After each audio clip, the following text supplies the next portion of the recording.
요한복음 14장 12절에서 18절까지 말씀입니다.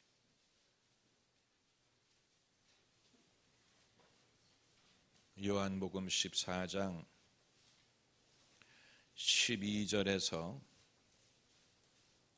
18절까지 함께 읽겠습니다. 내가 진실로 진실로 너희에게 이르노니 나를 믿는 자는 나의 하는 일을 저도 할 것이요 또한 이보다 큰 것도 하리니 이는 내가 아버지께로 감이니라.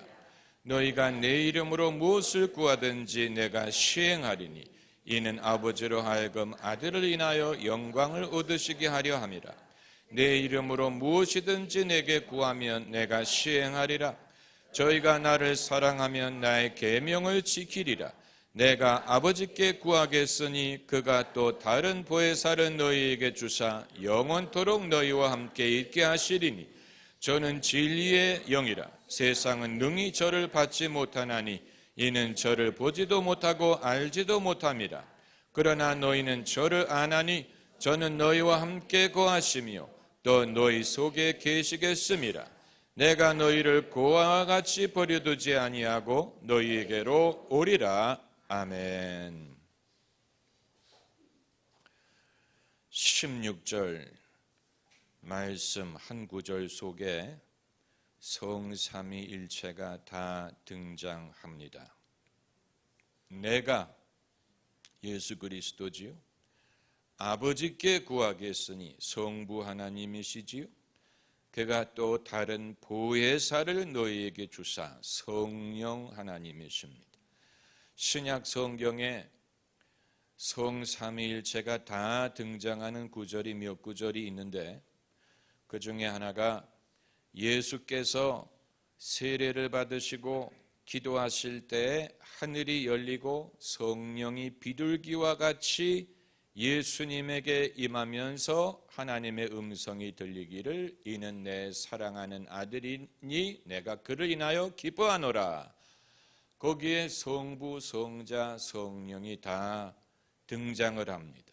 성자 예수님은 세례를 받으셨고 성령이 예수님에게 비둘기처럼 임하셨고 성부 하나님이 말씀하시기를 이는 내 사랑하는 아들이다 라고 말씀하셨습니다. 오늘 본문의 16절도 성부, 성자, 성령이 다 함께 등장하는 몇 안 되는 신약 성경의 성경 구절입니다. 우리는 한 분의 하나님을 믿습니다. 하나님이 세 분이신 것이 아니에요. 그러나 하나님이 당신을 세 분의 인격체로 나타내셨습니다. 성부, 성자, 성령. 우리가 헷갈릴 때가 있습니다. 삼위일체의 역할에 대하여 우리가 기도를 할 때 누구에게 기도를 해야 되는지, 우리가 찬미를 할 때 누구를 찬미해야 되는 것인지, 거기에 대해서 예수님도 분명하게 가르치셨죠. 너희가 기도할 때 이렇게 하라. 하늘에 계신 우리 아버지요. 그러므로 우리가 기도할 때 하나님 아버지께 기도하고 예수님의 이름으로 기도하고 성령 안에서 기도합니다. 이것이 삼위일체 역할이에요. 우리가 예배할 때 하나님을 예배하고 예수께서는 그 예배가 하나님께 전달이 되도록 제사장의 역할을 하시고 성령께서는 그 예배가 영적인 예배가 되도록 도우십니다. 예수님도 예배의 대상에 포함이 됩니다. 요한계시록에 있는 말씀에 보좌에 계신 이와 어린 양께 찬송과 존귀와 영광과 능력이 세세 무궁토록 있을지어다. 보좌에 계신 이는 성부 하나님이고 어린 양은 성자 예수님을 말합니다. 오늘 본문이 성삼위일체 역할을 잘 보여주고 있습니다. 내가 아버지께 구하겠으니. 누가 우리를 위해 간구하시느냐? 예수님이 우리를 위하여 간구하십니다. 예수님의 역할은 하나님과 인간 사이에서 중보자 역할을 하시는 것입니다. 우리가 즐겨 부르는 누군가 널 위하여 누군가 기도하네. 누군가, 그 누군가가 누굴까? 막연한 것을 말하는 게 아니에요. 아마 여러분 중에는 그 노래를 부를 때 맞아 우리 어머니가 늘 날 위해 기도하시지, 우리 아버지가 날 위해 기도하시지, 우리 목사님도 아마 가끔 나를 위해 기도하실 거야, 우리 셀 리더가 잊지 않으면 적어도 일주일에 한 번은 기도를 하겠지. 그러나 나중에는 막연해지지. 누군가 널 위하여. 글쎄, 그 누군가가 누굴까? 누가 날 위하여 정말 기도할까? 그 중보자가 바로 예수 그리스도이십니다. 우리는 자꾸 다른 어떤 사람이 중보자가 되기를 바라는데 예수님보다 능력 있는 중보자가 없습니다. 하나님 아버지께서는 성자 예수님의 기도를 들으십니다. 왜냐하면 하나님 아버지는 당신의 아들을 사랑하시기 때문에. 그러면 예수님이 아버지께 무엇을 간구하시느냐? 그가 또 다른 보혜사를 너희에게 주사 영원토록 너희와 함께 있게 하시리라. 보혜사 주시기를 간구하십니다. 보혜사는 성령을 가리키는 것입니다. 마태복음과 누가복음에도 이와 비슷한 말씀이 있습니다. 우리가 하도 많이 들었기 때문에 찾을 필요가 없습니다. 구하라, 그리하면 주실 것이요. 찾으라, 그리하면 찾을 것이요. 문을 두드리라, 그리하면 열릴 것이니라. 너희가 악할지라도 자식에게 좋은 것을 줄 줄 알거든. 하물며 너희 천부께서 구하는 자에게, 마태복음에는 좋은 것을 주시지 않겠느냐라고 하셨고, 누가복음에는 성령을 주시지 않겠느냐라고 했습니다. 예수님의 같은 말씀을 마태와 누가가 다른 것을 강조하여 기록했습니다. 이것은 그들의 기억력의 차이 때문이 아니에요. 많은 무지한 사람들이 성경 기록한 사람들의 기억력을 신뢰할 수 없다는 이유로 성경 말씀 믿기를 주저하는데, 여러분, 성경은 그들의 기억력의 근거에서 쓴 것뿐만이 아니고 증인들의 증거에 근거하여 쓴 것뿐만이 아니고 성령의 감동으로 기록한 것입니다. 신약 성경의 분량이 그렇게 기억력이 흔들릴 정도로 긴 장문의 책이 아니에요. 마태복음, 사복음서 중에 가장 긴 마태복음이 고작 28장으로 되어 있고, 마가복음, 가장 최초에 기록된 마가복음은 16장으로 되어 있습니다. 많은 분량이 아니에요.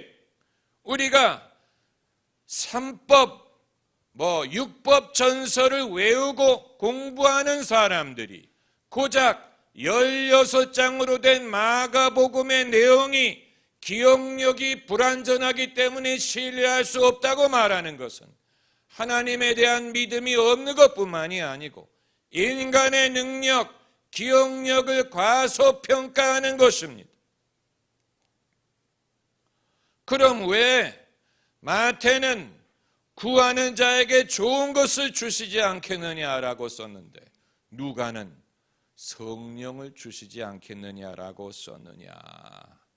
그것은 그들이 똑같은 것을 각자의 관점에서 해석했기 때문. 그 말은 우리에게 좋은 것은 성령이라는 뜻이고, 성령이 좋은 선물이라는 뜻이고, 성령을 떠나서는 좋은 것을 받을 수가 없다는 말이고, 하나님의 선한 역사는 영적인 차원에서부터 시작한다는 말이고, 성령을 떠나서 좋은 것을 바랄 수 없다는 말이고, 하나님을 배제하고 우리가 선한 역사를 우리의 삶에 기대할 수 없다는 뜻입니다. 선한 것을 바라는 사람은 가장 우선적으로 영적인 데에 풍성하기를 구해야 됩니다. 왜 우리는 영적인 믿음의 풍성함과 육신적인 물질적인 풍성한 것을 마치 양자택일을 해야 되는 것처럼 이것을 가지려면 저것을 부인해야 되고 이것을 가지려면 저것을 버려야 되는 것처럼 생각을 하는데, 그것 역시 하나님의 지혜와 방법을 불신하는 것이고 과소평가하는 것입니다. 하나님은 우리가 복을 받기를 원하시는데 가장 큰 복은 영적인 복이고, 영적인 복이 없이는 다른 어떤 것이 아무리 많아도 그것이 우리에게 복이 되지 않습니다. 그렇기 때문에 하나님이 어떤 일을 하실 때에는 먼저 영적인 차원에서 복을 얻게 하시고 영적으로 풍성하게 하시고 그 기반 위에 다른 것을 얻게 하십니다. 아브라함에게도 그렇게 역사하셨고 다윗에게도 그렇게 역사하셨어요. 아브라함이 먼저 영적으로 풍성하고 하나님을 알고 하나님의 말씀을 쫓아가게 하시고 그 결과로 7가지 축복을 아브라함이 얻게 하신 것입니다. 다윗도 마찬가지예요. 다윗이 먼저 임금의 영광을 누리고 그리고 기름 부음을 받은 게 아니에요. 그는 임금이 되기 이전에, 유명인이 되기 이전에, 명장수가 되기 이전에 먼저 성령의 기름 부음부터 받고 그 기반 위에 이스라엘의 영웅이 될 수가 있고 최고의 장수가 될 수가 있고 그리고 이스라엘의 가장 위대한 임금이 될 수가 있었던 것. 이 두 가지가 서로 다른 게 아니에요. 영적인 기반 위에 하나님이 이 모든 것을 세우신 것입니다. 그렇기 때문에 너희에게 좋은 것을 주시지 않겠느냐라는 말을 누가는 그 가장 좋은 것을 성령으로 해석했고 마태는 좋은 것이라고 말함으로써 이후의 성경을 읽는 사람들이 그 두 가지를 연결해서 좋은 것은 영적인 것이고 영적인 데에서 좋은 것이 있다는 것을 깨닫게 하신 것입니다. 하나님의 지혜가 여기에 있습니다. 좋은 일은 영적으로 좋은 일에서부터 비롯됩니다. 영적인 것을 배제하고 좋은 것을 기대할 수 없습니다. 영혼이 잘됨과 같이 범사에 잘되고 강건하기를 축원한다고 했어요. 영혼이 잘됨과 같이 만일 영혼이 잘되지 못하는 상황에서 다른 복을 받게 되면 그 사람은 결코 행복할 수 없고 그것이 그 사람에게 평강을 가져다 주지 못하고 그 다른 모든 것이 그에게 유익이 되지 않을 것입니다. 하나님을 떠나서는 어떤 것도 선할 수 없습니다. 아주 중요한 것입니다. 너희가 왜 나를 선하다고 하느냐? 하나님 이외에는 선한 분이 없느니라고 하셨는데, 그렇기 때문에 하나님을 떠나서는 어떤 것도 스스로 선할 수가 없습니다. 하나님을 떠나서는 어떤 것도 스스로 선해질 수 없습니다. 모든 좋은 선물은 하나님으로부터 내려옵니다. 만복의 근원 하나님. 하나님이 주시지 않는다면 우리는 어떤 선한 결과도 기대할 수 없습니다. 그럼 선한 것을 누가 주선하시느냐? 예수님이 하시오.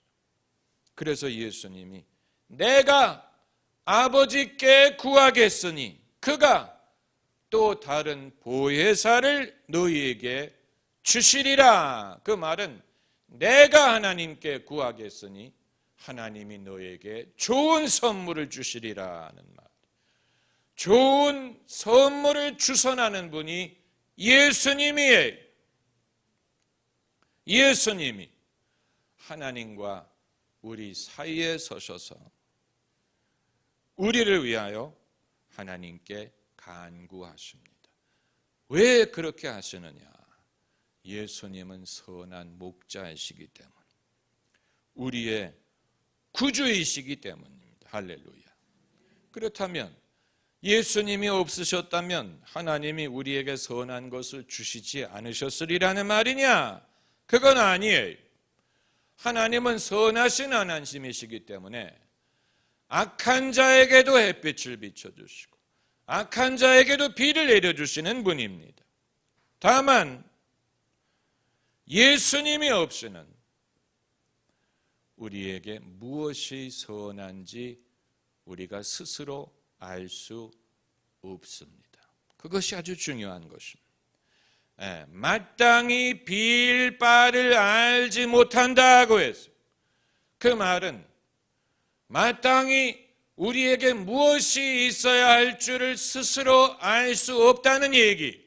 그렇기 때문에 스스로 빌 바를 모르는 것, 하나님께 뭘 구해야 될지를 모른다는 얘기. 내게 무엇이 있어야 유익할지를 스스로 알 수 없다는 일이 예수님이 없이는 무엇이 정말 선한지 우리가 스스로 알 수 없다는 얘기입니다. 그게 믿어지지 않으시면 인류 역사에 선한 의도를 가진 사람들이 하나둘이었겠습니까? 많았지요. 선한 의지를 가진 사람들은 많았어요. 그러나 예수님이 없이는 선한 의도만을 가졌다고 선한 결과를 얻지 못합니다. 예수님이 없이는 모든 사람은 방황합니다. 모든 사람은 배회합니다. 스스로 선한 길을 찾지 못합니다. 왜 그렇습니까? 나는 길이요 진리요 생명이라고 하셨기 때문에 예수님이 없이는 사람이 스스로 길을 찾지 못합니다. 아무리 우리가 선한 의도가 있더라도 그것만 가지고 길을 찾을 수 있는 것이 아니에요. 예수님이 없이는 우리는 일평생 헤매다가 죽습니다. 엉뚱한 길에 들어섭니다. 이 영화 태백산맥, 그 장편 소설에서 비롯된 것이 아닙니까? 그 태백산맥에 등장하는 한 인물이, 그 태백산맥은 여수순천 반란 사건과 6.25 전쟁에 일어나는 일을 다룬 소설인데 거기에 등장하는 한 인물이 말하기를 내가 처음 칼 막스를 읽었을 때 감동을 나는 잊지 못한다. 이렇게 말하는 인물이 있어요. 그는 그 감동으로 결국 무엇이 됐냐면 빨치산이 됐어요. 선한 의도에서 시작했어요. 그러나 선한 의도만을 가지고 선한 길을 찾지는 못했어요. 결국은 빨치산이 돼서 산에 올라갔어요. 야밤에 도주를 하게 되더라는, 체게바라 같은 인물. 체게바라가 누굽니까? 이 젊은이들이 티셔츠에 이렇게 빨간 바탕에 모자 쓴 베레모를 쓴 남자, 그게 체게바라예요. 그가 선한 뜻을 갖지 않았겠습니까? 당연히 선한 뜻을 가졌으니까 의사 출신이 혁명가가 됐지요. 그러나 예수님이 없이 길을 찾다 보니까 결국은 혁명가가 돼서 산에서 정부군이 쏜 총알을 맞고 죽었어요. 예수님이 없이 하는 선한 노력은 선한 결과에 이르지 못합니다. 그것은 지도가 없이 운전하는 것과 같아요. 길을 잃어요. 헤매. 그리고 아무도 도와주지 못해. 대다수의 사람들은 그런 선한 노력조차 없는 것이 문제죠. 그렇기 때문에 예수께서 보혜사를 아버지께서 주시리라고 말씀하시오. 내가 아버지께 구하겠어. 왜 보혜사가 이렇게 중요하냐? 왜 예수께서 이 보혜사 주시기를 하나님께 구했다는 얘기냐? 왜 이렇게 중요하냐? 중요합니다.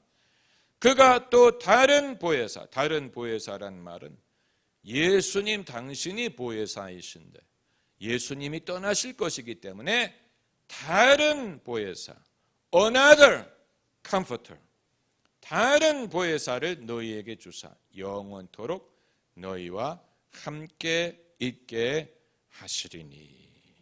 위대한 축복. 성령이 영원히 우리와 함께 하신다는 약속. 이게 예수님이 떠나시기 전에 하신 가장 중요한 약속이. 예수님이 떠나시기 전에 다른 것에 대해서는 말씀하지 않으셨는데 성령에 대해서는 여러 번 확실하게 말씀하셨어요. 내가 떠나가는 것이 너희에게 유익하다. 내가 떠나지 아니하면 보혜사가 너희에게 오시지 않으리라. 당신이 떠나가는 게 오히려 유익하다고 말씀하셨어요. 왜냐하면 당신이 떠나가야 다른 보혜사가 우리에게 오실 것이기 때문에.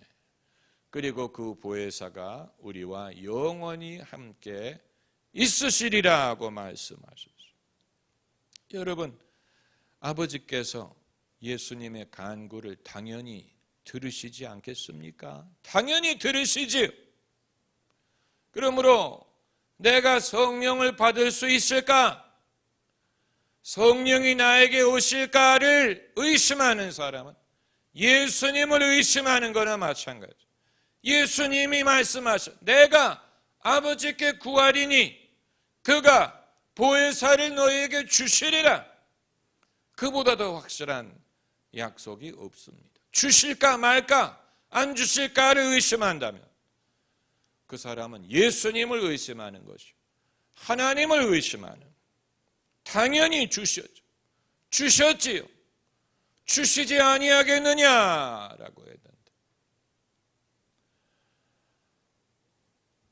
그래서 나에게 어떤 유익이 있다는 말입니까? 한도 끝도 없는 유익이 있습니다. 이미 많은 유익을 받으셨고 앞으로도 받으실 것입니다. 할렐루야. 하나님은 선한 일을 이루고자 하실 때 보혜사부터 주십니다. 영적인 차원에서 모든 것을 시작하십니다. 할렐루야. 기도하십시다.